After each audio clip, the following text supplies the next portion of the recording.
వాళ్ళకి ఇచ్చుకుంటూ బస్సులో పెళ్ళికి పోయినా పేరెంటానికి పోయినా బిడ్డింటికి పోయినా ఉచితంగా పోతే 10,000 కోట్లు ఖర్చు పెట్టారు. ఇవన్నీ చెప్పాలంటే వాళ్ళు దళితులు ముఖ్యమంత్రి చేయకుండా మేడ మీద తల తీసుకుంటా అని ఒక 10 లక్షల సార్లు అనవచ్చు. ఇంకెక్కువ అనవచ్చు, కానీ 10 లక్షల సార్లు అయితే మినిమం అన్నాడు.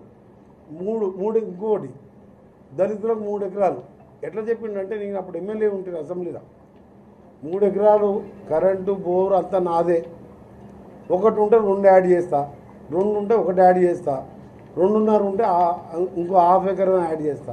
ఎంతమందికి ఇచ్చిన చెప్పు లెక్క. ఇట్లా ఆయన ఇచ్చిన 1,00,000 హామీలు రోజు చెప్పమంటావా? బాగుబాగుంది. నాకు ఏంటంటే రోజు ఏదో ఒకటి టీవీలో పేపర్లో కనబడాలి కాబట్టి అంటున్నాను. అట్లా కనబడాలంటే రోజు మేము నన్ను పిలిచి రోజు మా ఇంటికాడ కూర్చోబెట్టి అసెంబ్లీలో నేనున్నా. సోనియా గాంధీ మా దేవత, మన అందరి దేవత, ఎవరు ఒప్పుకున్నా లేకున్నా సోనియా గాంధీ పుణ్యం, ఆమె లేకుంటే తెలంగాణ రాదని చెప్పి 1,00,000 హామీలు ఇచ్చిండబ్బా. ఇవాళ ఒక్కదానికన్నా సమాధానం చెప్పిండా? దళితులు ఎందుకు చేయలేదు? సరే, మొదటి దఫ అనుభవం లేకుండా ఖరాబ్ అవుతుందని అన్నాడు. మరి రెండవ దఫ ఎందుకు అన్నాడు? ఎందుకు చేయలేదు? సరే, అది పోనీ. రెండవ దఫ కొన్ని